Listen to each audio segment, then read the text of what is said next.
सिद्धाणं नमो सिद्धाणं नमो आयर्याणं नमो वज्झायाणं नमो लोये सौवसाहुं मंगलम भगवान वीरो मंगलम गौतमो गणी मंगलम कुंद कुंदाद्यो जैन धर्मोस्तु मंगलम सर्वमंगल मांगल्यम सर्वकल्याणकारकं प्रधानं सर्वधर्माणां जैनं जयतु शासनं जैनं जयतु शासनं। तत्वज्ञान पाठमाला भाग 1 मध्ये आपण लक्षण आणि लक्षणाभास नावाचा पाहत होतो आणि लक्षण आणि लक्षणाभास पाठामध्ये आपण आतापर्यंत लक्षण काय असतं, लक्ष्य कशास म्हणतात, लक्ष्य लक्ष अर्धा आणि त्याला य असं लक्ष्य शब्द आहे, लक्ष्य. ठीक आहे, बरेच जणांनी लिहून पाठवलं आहे, त्यामध्ये लक्ष लिहिले, क्षला य जोडलेलं नाही, तर ते य जोडणं आवश्यक आहे. लक्ष्य, लक्षण, लक्ष्य, लक्ष. त्यानंतर लक्षणाचे प्रकार, लक्षणाचे 2 प्रकार पाहिले होते, आत्मभूत लक्षण आणि अनात्मभूत लक्षण. ठीक आहे, ओळीने सर्वांना प्रश्न विचारतोय आता. ठीक आहे, मी शॉर्ट मध्ये रिव्हिजन करू आणि त्याच्या पुढे पाहूया. लक्षण कशास म्हणतात तर सांगितलं होतं, परस्पर व्यतिकरेती येन एकम वस्तूनी भिन्नते, त्याला म्हणजेच अनेक परस्पर मिसळलेल्या वस्तूंमधून एका वस्तूला भिन्न ज्याच्याद्वारे केले जाते त्या हेतूला लक्षण असे म्हणतात. अनेक परस्पर मिसळलेल्या वस्तूंमधून एका वस्तूला ज्याच्याद्वारे, ज्या लक्षणाच्या द्वारे भिन्न केले जाते त्या हेतूला लक्षण असं म्हणतात. लक्ष कशास म्हणतात, सोपी परिभाषा, लक्षणाच्या द्वारे ज्याला भिन्न केले जाते त्याला लक्ष असे म्हणतात. त्यानंतर आपण 2 भेद पाहिले होते, आत्मभूत लक्षण आणि अनात्मभूत लक्षण.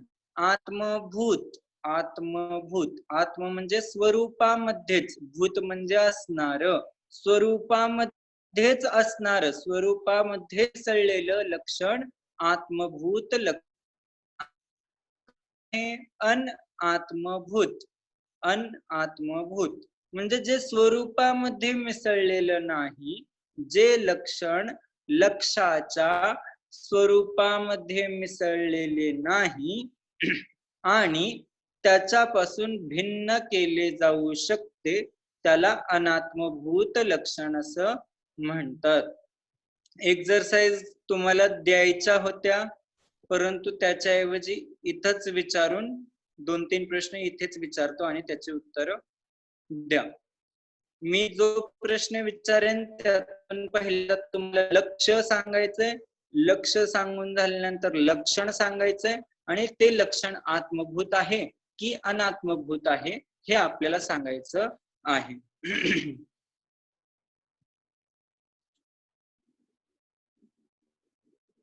पहिला प्रश्न आहे,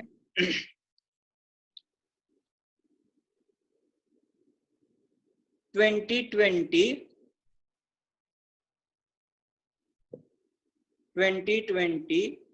क्रिकेटचे स्वरूप आहे. 2020 क्रिकेटचे स्वरूप आहे. कोण सांगेल यामध्ये लक्षण काय आहे, लक्ष काय आहे आणि लक्षण असेल तर कोणतं लक्षण? कीर्तिजींनी उत्तर द्यावं, अनम्यूट केलेलं आहे. लक्ष आहे क्रिकेट, लक्षण आहे 2020, लक्षण आहे 2020 आणि अनात्मभूत लक्षण आहे. अनात्मभूत लक्षण आहे. आता यामध्ये कसं आहे, तुम्हाला अजून पुढच्या गोष्टी सांगितल्या. लक्षण आणि लक्ष आपण पाहिलेलं आहे, तर तुम्ही बरोबर सांगितलेलं आहे, योग्य सांगितलेलं आहे. बाकीच्या दोघींचं हेच उत्तर असेल तर रेज हँड करू नका, लोअर करा. बरं ठीक आहे. दुसरा प्रश्न आहे, शर्ट पांढऱ्या रंगाचा आहे. शर्ट पांढऱ्या रंगाचा आहे. उत्तर देण्याची इच्छा असेल त्यांनी हँड रेज करा. शर्ट पांढऱ्याचा रंगाचा. हा, सुप्रियाजींनी उत्तर द्यावं. शर्ट हे लक्षण आहे, पांढरा रंग हे लक्षण आहे आणि अनात्मभूत आहे. अनात्मभूत आहे. हो. लक्षण कसं आहे, रंग पासून वेगळा केला जाऊ शकतो का? आत्मभूत आहे. पांढरा रंग शर्ट वेगळा केला जाऊ शकत नाही, म्हणून शर्ट या लक्षाचं लक्षण आत्मभूत लक्षण आहे. ठीक आहे. हा, पुढचा प्रश्न आहे, हिरवा ड्रेस घातलेला व्यक्ती पुष्कर आहे. हिरवा ड्रेस घातलेला व्यक्ती पुष्कर आहे. हँड रेज करायचा आहे आपण. हा, पूर्वाजींनी उत्तर द्यावं. पुष्कर हे लक्ष आहे आणि हिरवा ड्रेस हा लक्षण आहे आणि अनात्मभूत लक्षण आहे. अनात्मभूत लक्षण का आहे? कारण ते क्षणिक आहे आणि तो ड्रेस चेंज पण करू शकतो, उद्या दुसऱ्या कलरचे ड्रेस घालू शकतो, म्हणून ते अनात्मभूत आहे. छान उत्तर दिलेलं आहे की तो ड्रेस व्यक्ती त्याच्यापासून भिन्न करू शकतो, उद्या वेगळा शर्ट सुद्धा घालू शकतो, म्हणून ड्रेस हे त्याचं अनात्मभूत लक्षण आहे. आता चांगला प्रश्न विचारणार आहे, उत्तर लक्ष देऊन द्या. पांढऱ्या केसांवाला व्यक्ती रमेश आहे. पांढऱ्या केसांवाला व्यक्ती रमेश आहे. हा, राज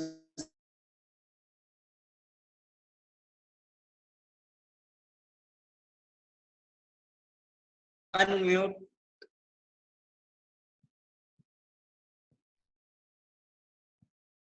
हा, पुन्हा एकदा सांगा उत्तर. अनम्यूट आता करत आहोत तुम्हाला.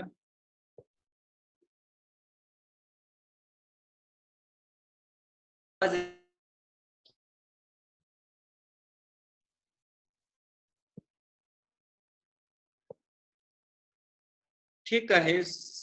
आवाज येत नसल्याने स्वयं जैन यांच्याकडे उत्तर विचार. स्वयं जैन.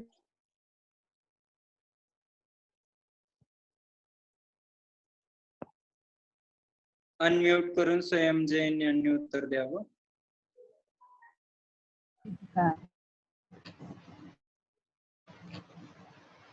प्रश्न होता, पांढऱ्या केसांवाला व्यक्ती रमेश आहे.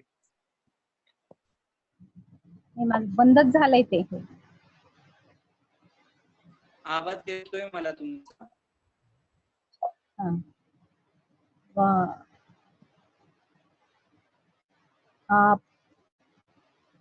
पांढरे केस लक्ष आहे आणि रमेश हे लक्षण आहे आणि अनात्मभूत लक्षण आहे.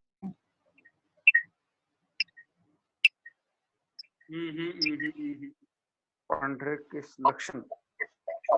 पांढरे केस लक्ष आहे आणि रमेश हे लक्षण आहे आणि अनात्मभूत आहे. हा, पांढरे केस हे लक्षण आहे, रमेश हा लक्ष आहे आणि अनात्मभूत लक्षण आहे. तेवढं तुम्ही बरोबर सांगितलं. आता अनात्मभूत आत्मभूत लक्षण का आहे हे सांगा. कारण म्हणजे पांढरे केस तो काळे पण करू शकतो ना. अजून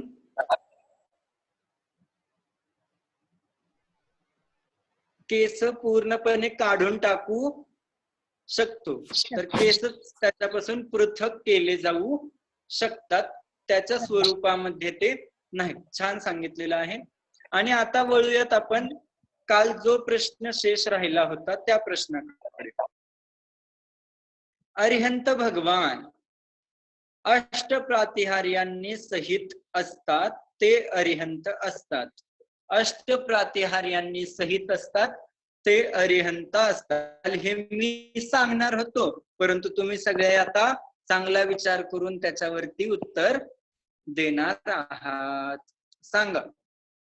अष्टप्रातिहार्यांनी युक्त असतात ते अरिहंत भगवान असतात. भक्ताम पाठ म्हणतो आपण, त्यामध्ये अशा प्रकारे 8 प्रातिहार्यांनी गुणगान केलेलं असतं. शांतीपाठ म्हणतो, मूळ जो संस्कृतवाला आहे त्यामध्ये पण 8 प्रातिहार्यांचं वर्णन केलेलं आहे.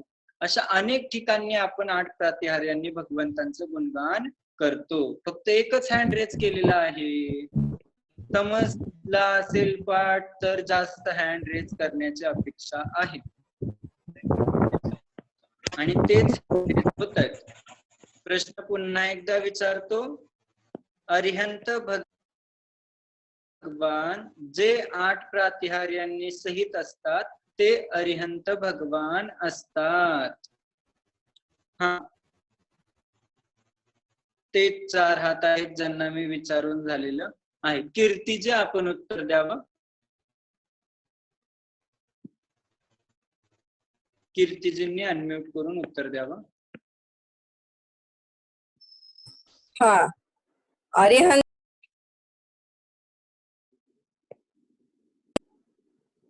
हॅलो, येतोय का बोला, आवाज? बोला. हो. हा, अरिहंत वितरागी असतात आणि अष्टप्रातिहार्य हे त्यांचे म्हणजे लक्षण नसून. मी तुम्हाला ते विचारलं नाही. मी जे वाक्य सांगितलेलं आहे ते बरोबर आहे. फक्त तुम्हाला त्यामध्ये लक्ष काय आहे, लक्षण काय आहे एवढंच सांगायचंय. लक्ष अरिहंत आहे आणि लक्षण हम्म. 8 प्रातिहार्य आहे. ठीक. आणि आणि हे अनात्मभूत लक्षण आहे. अनात्मभूत लक्षण आहेत का बरं? कारण 8 प्रातिहार्य आपण म्हणजे सहित म्हणतो, पण ते वेगळे पण होऊ शकतात. आणि वितराग जो स्वभाव आहे तो आत्मभूत लक्षण होऊ शकतो. 8 प्रातिहार्य अनात्मभूत लक्षण होऊ शकतो. छान. 8 प्रातिहार्य वेगळे होऊ शकतात नाही. 8 प्रातिहार्य नियमाने वेगळेच असतात. हा, भगवंतांच्या मूर्तीपासून नियमाने 8ही प्रातिहार्य वेगळेच असतात. मूळ संवतरणामध्ये तर ते 4 हात 4 अंगुल वरती त्या सिंहासनाच्या बसलेले असतात. भलेही आपण वेदीवरती विराजमान करतो, परंतु ते तिथं नियमाने 4 अंगुल वरती, म्हणजे स्पर्शही करत नाही. छान उत्तर दिलेलं आहे आपण. हा, तर अशा प्रकारे आत्मभूत लक्षण आणि अनात्मभूत लक्षण. पुन्हा एकदा आता शेवटचा प्रश्न विचारतो. आंबा पिवळ्या रंगाचा आहे. आंबा पिवळ्या रंगाचा आहे. एकदम सोपे प्रश्न आहेत. मी या 4 जणांना विचारणार नाही. अन्य सगळ्यांनी उत्तर देणं आता अपेक्षित आहे. आंबा पिवळ्या कलरचा आहे, पिवळ्या रंगाचा आहे. किती सोपं उत्तर आहे. लक्ष सांगायचंय, लक्षण सांगायचंय आणि आत्मभूत आहे की अनात्मभूत लक्षण हे आपल्याला सांगायचं आहे. हा, मधुराजी आपण सांगा. मधुराजींनी अनम्यूट करून उत्तर द्यावं.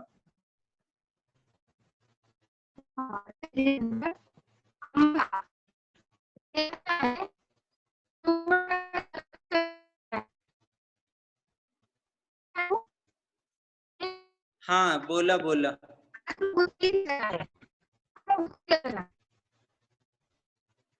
हा, ठीक आहे, थोडा अडकत आवाज आलेला आहे, तरी मी पुन्हा एकदा सांगतो.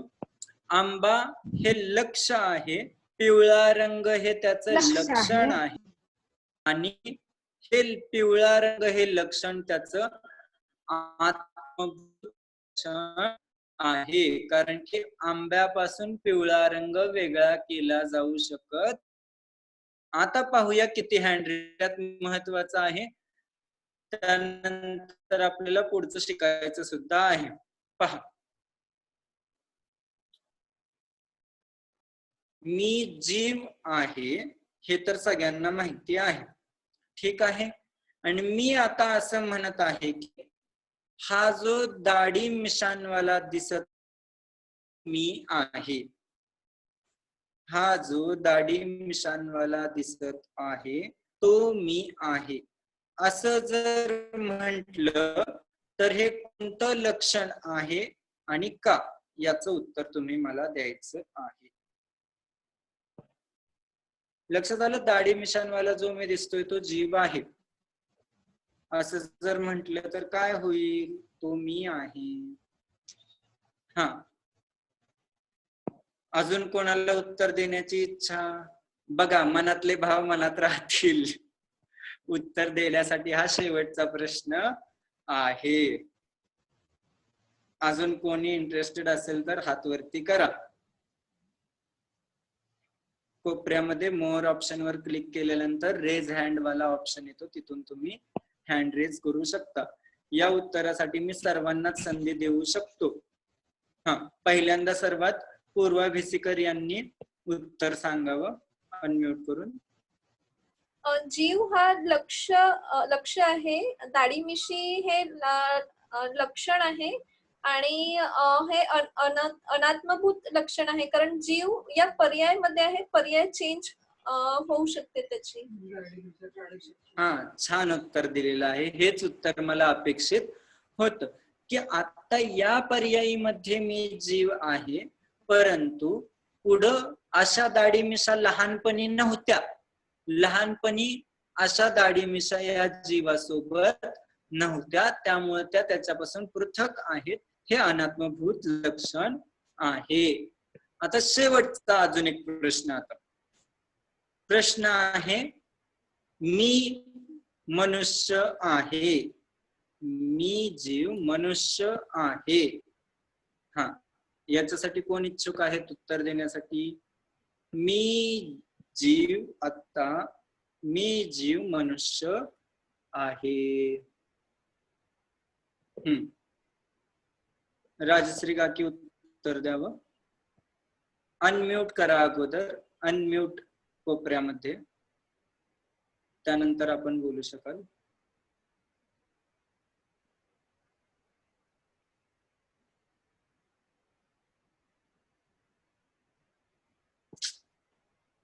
माझ्याकडून अनम्यूट होत नाहीये.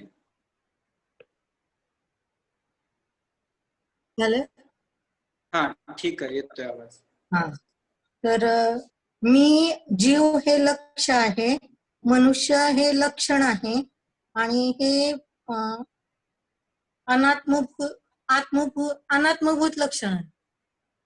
अनात्मभूत लक्षण आहे तर का? कारण जीवाची, मनुष्य ही पर्याय आहे आणि ती बदलते, ते वेगळी करता येते, म्हणून अनात्मभूत. बर, वेगळी करता येते तर मग वेगळी केल्यानंतर जीव राहील की नाही? जीव राहणार. राहणार का? हा, जीवाचं अस्तित्व तर राहणार आहे, भले पुढचे पर्याय देव पर्याय असेल किंवा शरीरच राहिलं नाही जीवासोबत, तर जीव राहील की नाही? राहणार.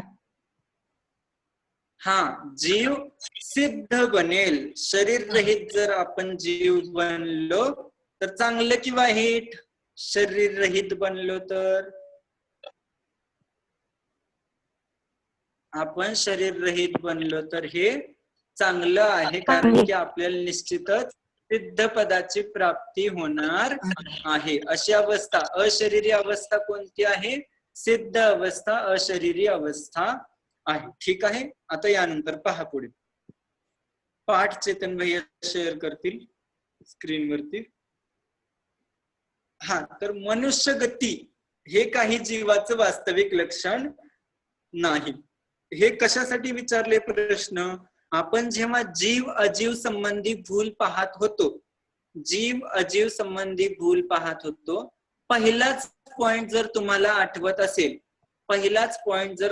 आठवत असेल, मीच स्क्रीन शेअरिंग करतो, लक्षात घ्या. तो पॉइंट अत्यंत महत्वाचा होता. काय होता तो पॉइंट? की जीव वेगवेगळी जैन शास्त्रांच्या मान्यतेनुसार जीव स्वतःला त्रस आहे, स्थावर आहे, अशा प्रकारचे भाव तर करतो. जीव त्रस आहे, स्थावर आहे, गुणस्थान आहे, मार्गनास्थान आहे, या गतीमध्ये आहे, अशा प्रकारचे तर ज्ञान त्याला असते. परंतु या शरीराहून भिन्न मी जीव द्रव्य आहे हे जाणत नाही, नाही का सर्वांना? वाच. जैन शास्त्रों में वर्णित जीव के त्रस स्थावर आदि तथा गुणस्थान मार्गस्थान आदि भेदों तथा अजीव के पुद्गलादि भेदों में वर्णादि पर्यायों को तो जानता है, पर अध्यात्म शास्त्रों में वर्णित भेद विज्ञान और वीतराग दशा होने के कारणभूत कथन सांगण्याचं तात्पर्य लक्षात आलं? काय सांगायचं होतं? की शरीरा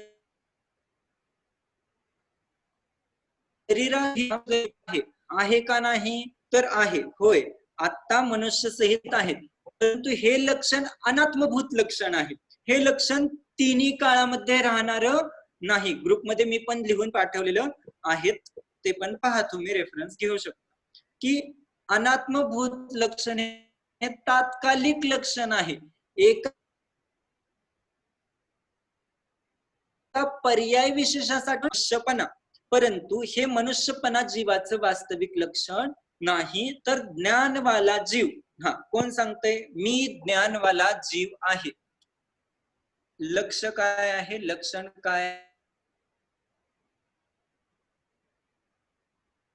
आहे? नाही, मी ज्ञानवाला जीव आहे. सोपं आहे सगळ्यात. आपल्याला फक्त हँड रेज करायचं आहे. मी ज्ञानवाला जीव आहे. मी प्रत्येकांची नावं घेतो आता. अश्विनीजी गांधी, दोडलजी, ज्योतिजी गांधी, माधवीजी शहा, संगीताजी जैन, सुशीलजी. आपण काय करू शकता? या प्रश्नाचं उत्तर जर येत असेल तर हँड रेज करून, अनम्यूट करून सांगू शकता. मी जीव ज्ञानमय आहे.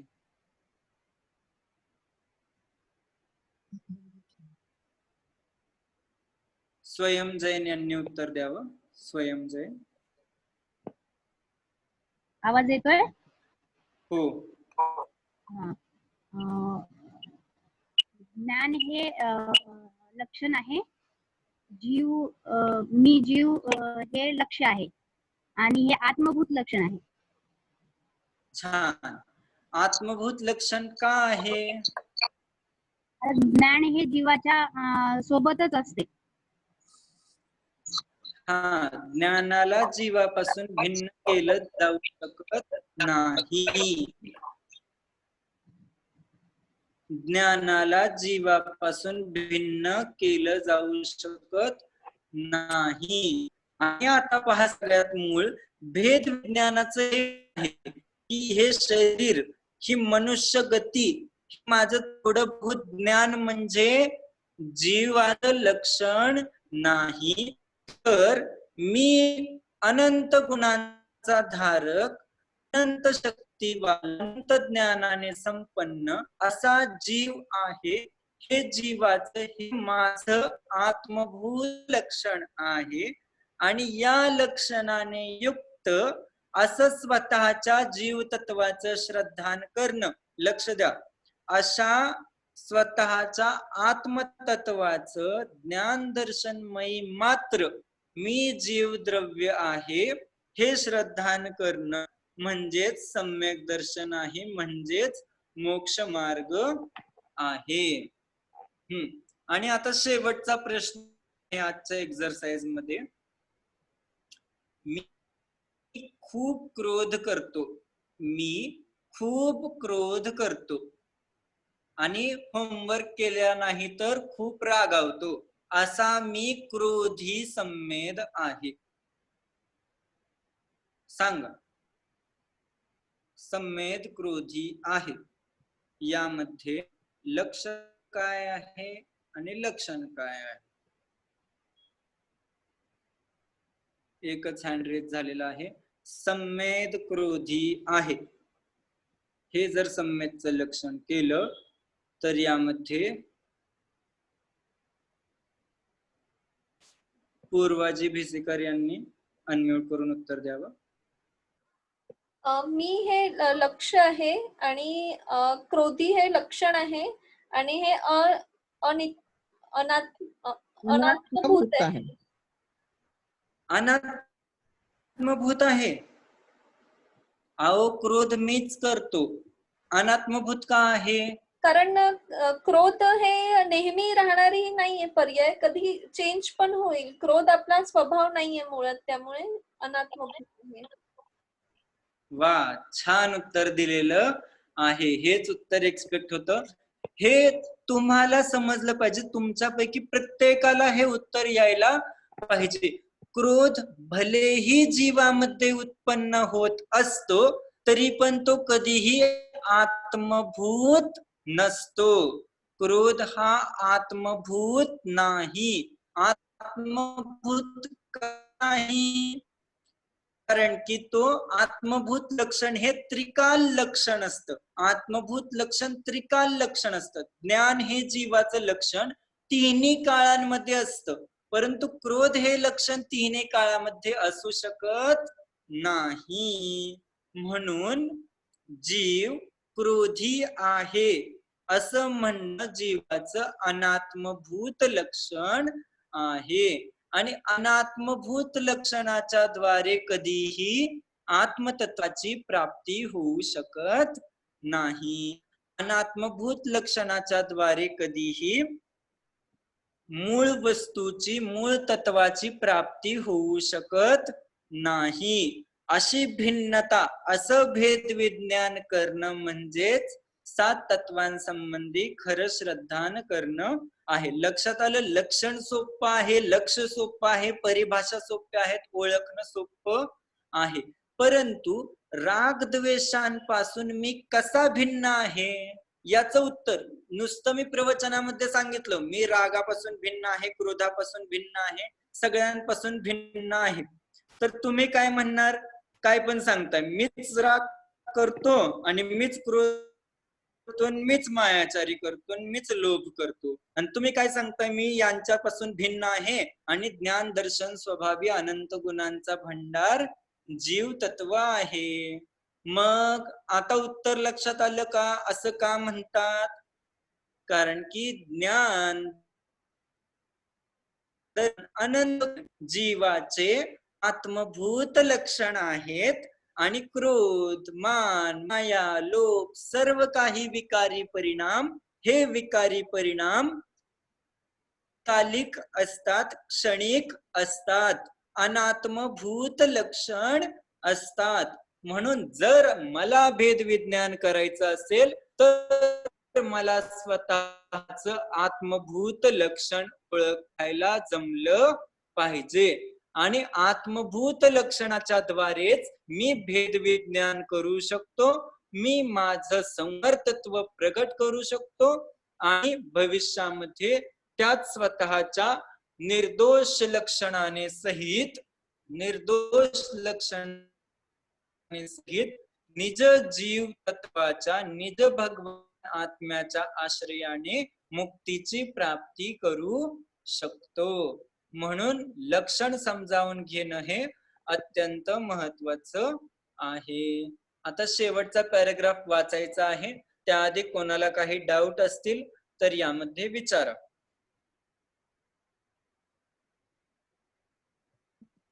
कोणाला काही डाऊट आहेत का? असतील तर विचारा. स्क्रीन शेअरिंग करून तुम्हाला जे वाचलं होते किती महत्वाचं आहे हे मला फक्त आता तुम्हाला सांगायचं आहे. पहा,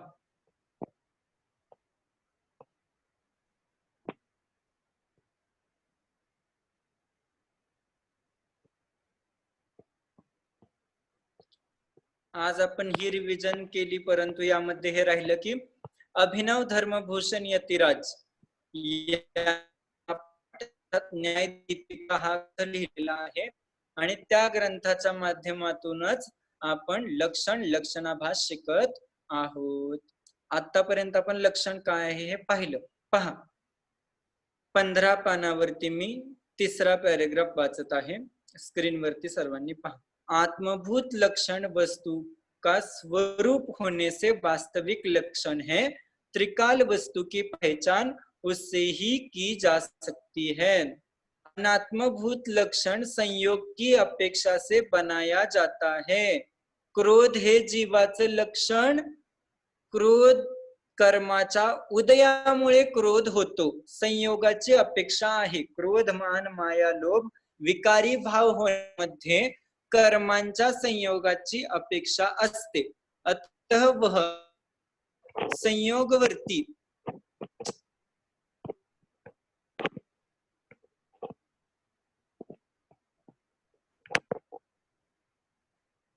अतः वह संयोगवर्ती वस्तु की संयोग रहित अन्य वस्तुओं से भिन्न पहचान कराने का मात्र तात्कालिक प्रयोजन है. अनात्मभूत लक्षण मग सांगितलंच कशासाठी असा प्रश्न पडेल. काय म्हणतायत, अनात्मभूत लक्षण सांगितलंच कधी, तर सांगतायत की तात्कालिक जे संयोग आहेत त्यांच्यापासून भिन्न करण्यासाठी आम्ही हे लक्षण अनात्मभूत लक्षण सांगत असतो. परंतु त्रिकाली असंयोगी वस्तु का निर्णय करने के लिए आत्मभूत लक्षण अर्थात निश्चय लक्षण ही कार्यकारी है. लक्षात आली मूळ गोष्ट की अनात्मभूत लक्षणाचा उपयोग काय आहे. अनात्मभूत लक्षणाचा फायदा आहे की अन्य संयोगी वस्तूंपासून या संयोगी वस्तूला जर भिन्न करायचं असेल तर मला अनात्मभूत लक्षण पण माहिती पाहिजे. परंतु अनात्मभूत लक्षण माहिती असून त्याचं प्रयोजन तात्कालिक बाह्य प्रयोजन सिद्ध होतं, अंतरंग प्रयोजन त्याने सिद्ध होत नाही. म्हणून सांगितलं त्रिकाली असंयोगी वस्तु स्वरूप का निर्णय करने के लिए आत्मभूत निश्चय लक्षण ही कार्यकारी है. असंयोगी आत्म तत्व का ज्ञान उससे ही हो सकता है. स्वतःच्या असंयोगी आत्मतत्वाचं ज्ञान जर करायचं असेल, आत्म्याचा निर्णय करायचा असेल, आत्मचिंतन ध्यान सामायिक करायचं असेल, आत्मानुभूती करायची असेल तर असंयोगी आत्मतत्व अर्थात कर्मांनी रहित आत्मतत्वाचं ज्ञान आपल्याला करणं आवश्यक आहे. किसी भी वस्तु का लक्षण बनाते समय बहुत सावधानी रखने की आवश्यकता है, क्योंकि वही लक्षण महत्वाचा है, क्योंकि वही लक्षण आगे चलकर परीक्षा का आधार बनता है. यदि लक्षण सदोष हो तो वह परीक्षा की कसौटी को सहन नहीं कर सकेगा और गलत सिद्ध हो जाएगा. आमचे भगवान कसे असतात, 8 प्रातिहार्यांनी सहित असतात आणि वितरागता आणि सर्वज्ञता लक्षातच ठेवली नाही. जे त्यांचं आत्मभूत लक्षण सर्वज्ञता आहे ते जर लक्षात ठेवलं नाही तर काय अडचण येईल. अन्य लोक पण त्यांच्या मंदिरामध्ये 8 प्रातिहार्य लावून भगवान सजवतील, मग अन्य मतींच्या मंदिरामध्ये आपण जाऊ का. भलेही 8 प्रातिहार्य तिथं आहेत परंतु ते आत्मभूत भगवानांचं लक्षण नाहीत. म्हणून भगवंतांचं आत्मभूत लक्षण जर आपण ओळखलं तर आपण गृहीत मिथ्यात्वापासून दूर राहणार आहोत. कुदेव कुगुरु कुशास्त्र यांच्यापासून दूर राहणार आहोत. आणि मग खऱ्या देवांची परीक्षा, खऱ्या शास्त्रांची परीक्षा, खऱ्या गुरूंची परीक्षा आपण करू शकणार आहोत. मी म्हंटल नग्न दिगंबर आमचे मुनिराज असतात. मग अन्य कोणी व्यक्ती नग्न दिगंबर असेल तर तेवढंच चालेल का? तर नाही. मग आपण त्यांचं लक्षण काय करणार?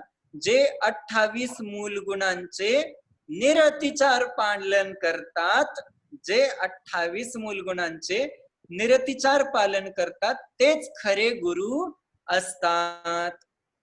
अशा प्रकारे आपल्याला असं लक्षण बनवावं लागणार जे परीक्षेच्या आधारावरती अन्य मतींच्या द्वारे जरी परीक्षा केली आणि स्वतःच्या निर्णयासाठी जरी आपण परीक्षा केली तरी ते चुकता कामा नये. नाहीतर परीक्षा चुकली तर अंधश्रद्धा होईल. म्हणून आपण लक्षात घ्यायचं आहे. पुन्हा एकदा हा पॅराग्राफ वाचतो. किसी भी वस्तु का लक्ष्य बनाते समय बहुत सावधानी रखने की आवश्यकता है, क्योंकि वही लक्षण आगे चलकर परीक्षा का आधार बनता है. यदि लक्षण सदोष हो तो वह परीक्षा की कसौटी को सहन नहीं कर सकता और गलत सिद्ध हो जावेगा. लक्षण चुकीचं कसं होतं हे आपण उद्याच्या कक्षेमध्ये पाहूया. आता कक्षा इथंच थांबवतो. तुमच्या नोट्स मला व्हॉट्सअप वरती नक्की पाठवा.